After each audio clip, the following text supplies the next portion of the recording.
Assalamualaikum warahmatullahi wabarakatuh. Apa kabar Anda semuanya? Nah, kali ini kita akan memasuki pertemuan untuk materi terakhir pada semester ini, ya, yang berjudul bahan baku pembuatan pakan. Nah, ini merupakan materi pertama yang kemarin kalian sudah belajar tentang pakan alami. Sekarang kita masuk tentang pakan buatan. Oke. Adapun kompetensi dasar yang akan kita pelajari yaitu 3.4, yaitu mengidentifikasi jenis-jenis bahan baku pakan buatan. Dan 4.4-nya mempertunjukkan jenis-jenis bahan baku pakan buatan. Adapun tujuan pembelajaran kita kali ini adalah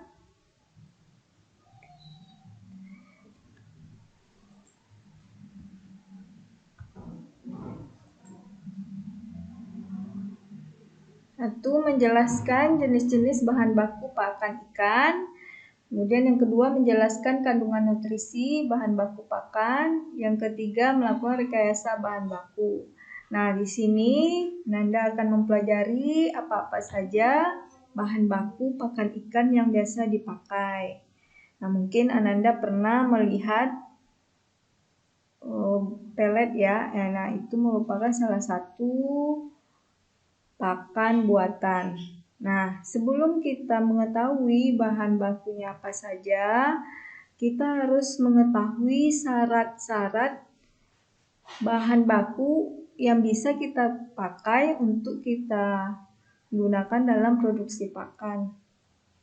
Yang pertama, kualitas bahan, ya, kualitasnya secara fisika dan kimia. Kemudian kuantitasnya itu cukup, ya, jumlahnya cukup. Yang ketiga, mempunyai nilai gizi yang tinggi. Yang keempat, mudah diolah. Kelima, tidak mengandung racun. Jadi kalau yang mengandung racun itu tidak boleh. Kemudian kecernaannya, kemudian daya serapnya, dan harganya relatif murah. Jadi kalau yang mahal itu sebaiknya dihindari untuk kita pakai dalam membuat pakan. Nah, pemilihan bahan bakunya, ya, pemilihan bahan bakunya tentu harus bergizi.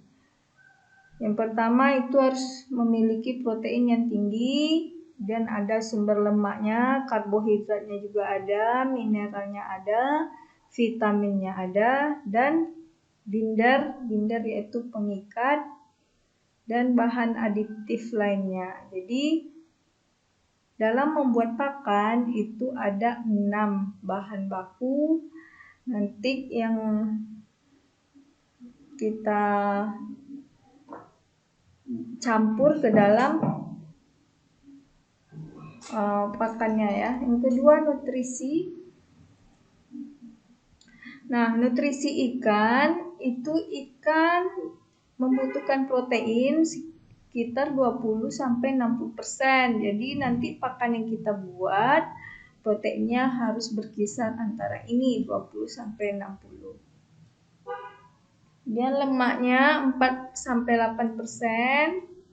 Lalu karbohidrat itu sekitar 30%. Dan vitamin dan mineral yang banyak 5% saja. Nah, bahan baku pakan yaitu terdiri 2, bahan hewani dan nabati. Bahan hewani itu kelebihannya adalah sumber proteinnya relatif mudah dicerna, ya, misalnya tepung ikan. Kemudian kandungan asam aminonya lebih lengkap dibanding bahan nabati, ya. Yang kedua, bahan nabati. Nah, kelebihannya adalah kandungan gizinya cukup, jumlahnya melimpah dan harga murah. Jadi kalau hewani itu agak mahal. Sedangkan nabati itu murah, kemudian ketersediaannya juga banyak.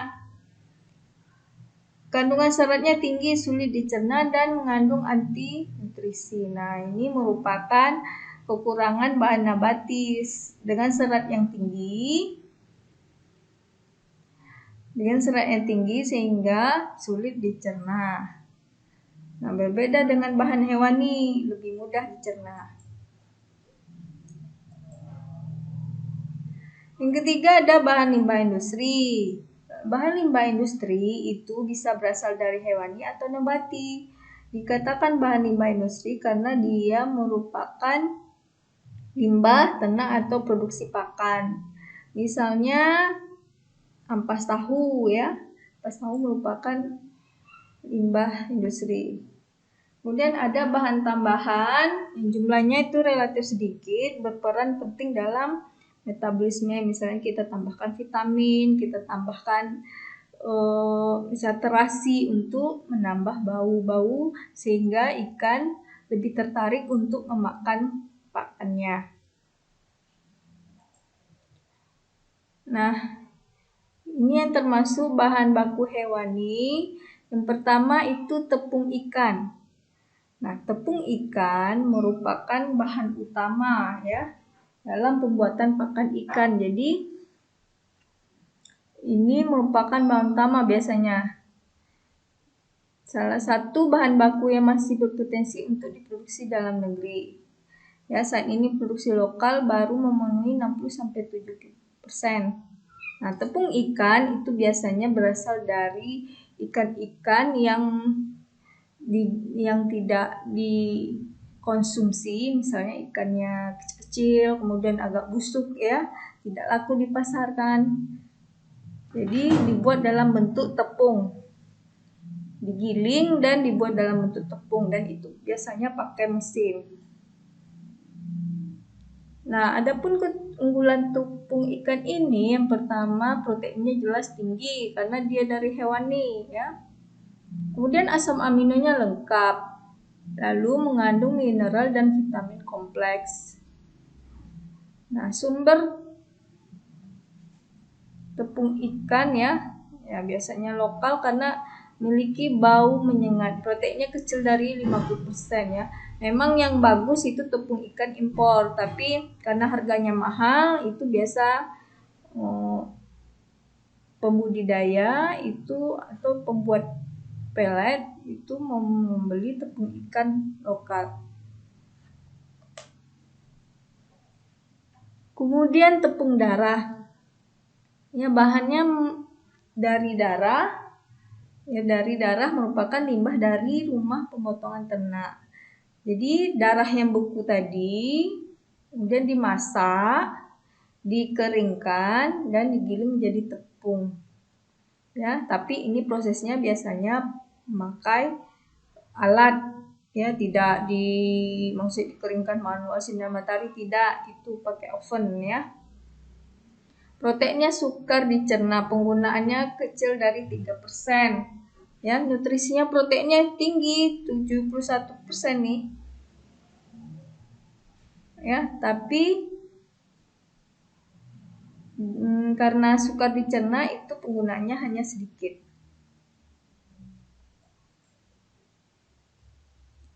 Selanjutnya ini ada tepung bekicot. Nah, tepung bekicot ini merupakan bahan baku hewani yang gampang ya didapat dan mudah dan murah. Bahan bakunya dibuat dalam bentuk tepung dan kandungan nutrisinya itu proteinnya sampai 64%. Nah, sangat membantu dalam pembuatan pakan ya, pasti harganya murah karena bekicot ini biasanya jadi bagi petani merupakan hama dan tidak dimanfaatkan. Ini merupakan solusi terbaik. Namun sekarang bekicot pun karena diburu semua, jadi agak susah juga mencari tepung bekicot. Dan secara umum tepung bekicot itu tidak dijual, tidak seperti tepung ikan yang dijual, tapi tepung bekicot itu diproduksi sendiri dan dipakai sendiri saja. Nah, yang selanjutnya ini meat bone meal ya, atau MBM. 100% impor ya. Jadi ini adalah tepung yang berasal dari jeroan ya, jeroan dari ternak ya. Karena di luar negeri itu yang bagian dalam itu tidak dimakan oleh orang asing. Tapi kalau di daerah kita semua bagian dalam ini dimakan ya, sampai kaki-kakinya juga dimakan ya kan. Jadi tulang-tulangnya nih, meat bone meal ini bisa tulang ya, bisa bagian dalam, usus, jeroan. Kalau di Indonesia tidak ada, karena usus itu, contohnya usus pun dijadikan makanan ya, jeroan juga, kepala, sampai kepala pun dimakan ya, sampai hidung pun ada dimakan. Jadi kalau di Indonesia ternak itu semuanya bagiannya dimakan, sampai kulit pun dipergunakan. Nah, berbeda dengan di luar negeri yang hanya dimakan adalah dagingnya saja. Mereka berpikir kalau organ dalam itu merupakan banyak penyakit ya, tidak dimakan. Oke, selanjutnya dedak. Ini merupakan bahan baku hewan nabati ya. Dedak itu berasal dari beras, yang sisa beras yang kemudian digiling dan dijadikan tepung. Lanjut, bungkil kedelai. Nah, bungkil kedelai dipakai cuma tidak ekonomis, harganya mahal karena minyak sawit lebih murah dari minyak kedelai. Di samping pola konsumsi masyarakat Indonesia yang cenderung ke minyak sawit, jadi kedelai di Indonesia itu kan hampir semua bagiannya dipakai biasanya untuk tahu dan tempe ya. Nah, bungkil kedelai itu akan muncul jika kedelai ini kita proses menjadi minyak. Nah, jadi kalau membuat minyak kedelai itu kan harganya mahal. Nah, maka muncullah ada bungkil kedelai, karena yang diambil adalah minyaknya. Tapi di Indonesia kedelai itu dijadikan tahu dan tempe dan semua bagiannya itu dipakai, tidak ada sisanya. Mungkin jadi ampas tahu lah ya. Jadi bungkil kedelai tidak ekonomis atau harganya mahal. Selanjutnya jagung. Jagung itu proteinnya sekitar 9%. Boleh kita tambahkan ke dalam pakan tadi. Lanjut tepung terigu. Tepung terigu juga 9%. Ya, merupakan olahan biji gandum. Ya, biasanya digunakan dalam pakan ikan sebagai perekat ya. Jadi ini karbohidrat kan tadi kita sudah belajar sekitar 30%. Nah, tepung terigu merupakan sumber karbohidrat juga. Lanjut bungkil kelapa. Bungkil kelapa merupakan ini ya, ampas pembuatan minyak kelapa. Nah, belum banyak dimanfaatkan sebagai bahan baku pakan ya, karena tidak banyak orang membuat minyak kelapa ya.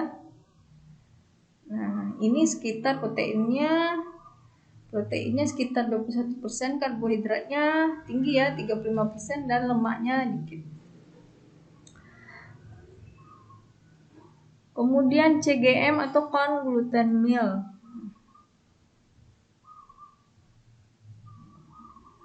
Nah, ini salah satu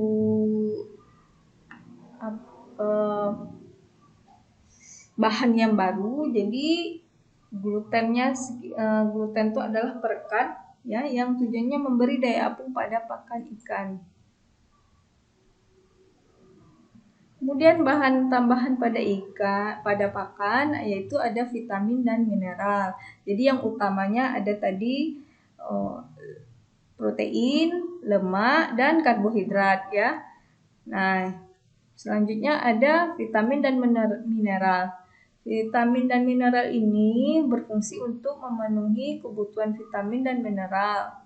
Ya, biasanya tersedia dalam bentuk mix ya, seperti sasetan itu ya, kita tinggal tuangkan ke dalam bahan baku pakan yang mau kita buat.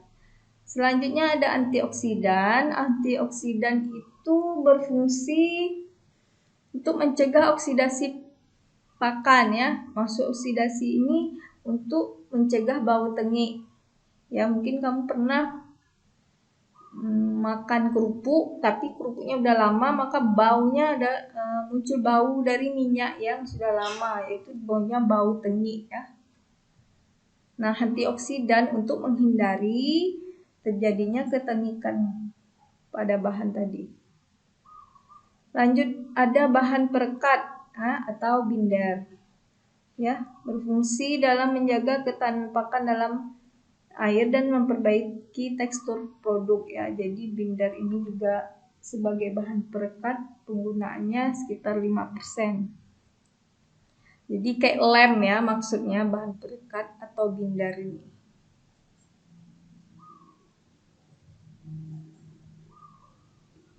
Lanjut, ada pigmen. Biasanya pigmen itu dibutuhkan pada ikan hias ya, yang menonjolkan warna ya, misalnya ikan koi ya. Nah, pigmen itu biasanya diperoleh dari bahan alami atau sintetis. Yang biasa digunakan adalah astaxanthin, karotin dan sebagainya. Nah, yang alami pigmen itu misalnya kamu bisa ambil dari wortel ya, itu pigmennya. Lanjut, atraktan berfungsi sebagai penambah aroma pakan sehingga menambah nafsu makan ikan ya. Jenis yang biasa digunakan adalah terasi. Jadi pada pakan yang kita buat nanti kita tambahkan terasi ya, kerang darah, glisin, minyak ikan atau minyak cumi ya, yang baunya sangat menyengat, sangat amis ya. Gunanya yaitu penambah nafsu makan ikan karena aromanya tadi. Kita juga kalau ada terasi kan pasti bersemangat makan ya kan. Oke, selanjutnya ada bahan baku alternatif. Bahan baku alternatif maksudnya adalah bahan baku ini juga bisa menjadi biofuel ya, atau saya kamu pernah dengar biosolar ya kan? Jadi dari jagung bisa jadi solar ya, itu nama biofuel. Oke, bahan baku alternatif harus memenuhi syarat. Yang pertama, kualitas nutrien setara bahan baku yang diganti. Nah, jadi bahan baku alternatif ini pada pakan ya, misalnya ada tepung ikan. Jadi tepung ikan kita ganti dengan bahan baku alternatif, misalnya tepung bekicot tadi ya. Jadi syaratnya yang pertama kualitas nutrien setara bahan baku yang diganti. Yang kedua, harga lebih murah, jelas ya. Kalau kita mengganti sesuatu pasti pengen yang lebih murah. Yang ketiga, kontinuitas terjamin sepanjang tahun. Jadi pastikan bahan baku tersebut ada sepanjang tahun. Oke, jelas. Ya, jenis bahan baku alternatif yang pertama bungkil kelapa sawit. Jadi selama ini bungkil kelapa sawit itu tidak digunakan, hanya dibuang begitu saja ya. Kemudian bungkil kopra. Nah, tepung daun lamtoro, mungkin kamu kenal daun lamtoro, atau bahasa kitanya petai Cina. Nah, petai Cina itu bisa dijadikan tepung. Jadi daunnya dikeringkan, lalu kita blender, tayak tuh jadi tepung. Tapi ada perlakuan lain sehingga nanti bisa dimakan oleh ikan. Kalau tepung daunnya saja itu belum bisa dimakan oleh ikan. Tepung cacing, tepung bulu ya, bulu maksudnya bulu-bulu ayam ya yang dibuang gitu saja jadikan tepung. Karena di situ juga ada kandungan vitaminnya ya, misalnya untuk tulang ya, bagus tuh, mirip tulang dia kalau bulu. Kemudian silase ikan. Nah, silase ikan adalah ikan yang difermentasi. Ikan yang tidak laku kita fermentasi dan bisa dijadikan bahan baku alternatif untuk pakan ikan. Nah, tapi bahan baku alternatif itu ada kendala. Yang pertama, nilai proteinnya rendah, serat kasarnya tinggi dan cepat tengi ya, bau tengi. Kemudian jumlah dan kontinuitas tidak untuk skala industri pakanan ternak. Misalnya tepung daun toro, tepung bulu, tepung cacing itu yang jumlahnya terbatas di alam, mungkin hanya bisa digunakan jika orang itu memproduksi sendiri, dia belum ada yang menjual secara komersial ya. Tepung bulu, tepung cacing hanya untuk dipakai sendiri. Kemudian sulit penanganannya dan penyimpanan proses produksi, contohnya silase ya, karena itu harus butuh tempat-tempat yang khusus supaya tidak terkontaminasi, misalnya dengan serangga, lalat ya dan sebagainya, supaya lebih higienis.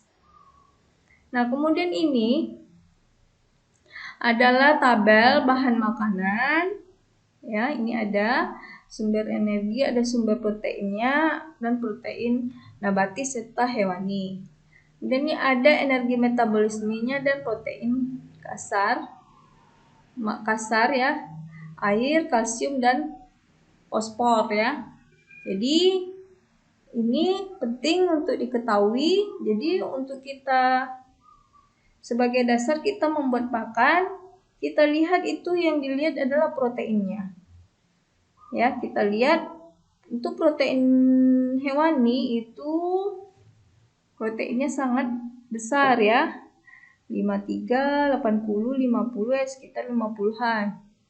Nah, sedangkan untuk protein nabati paling tinggi itu adalah buntil kedelai, kacang tanah ya.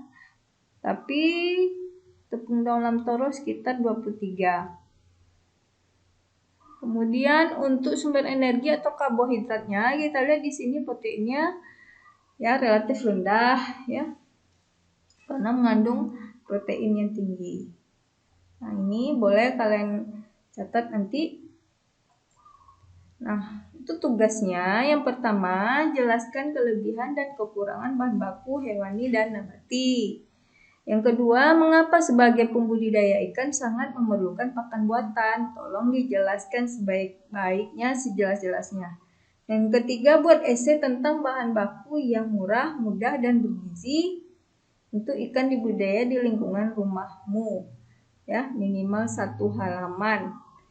Nah, jadi bisa bahan baku apa saja yang ada di sekitar rumahmu, tolong dibuatkan. Saya yang pertama ini, yang kedua ini, ya.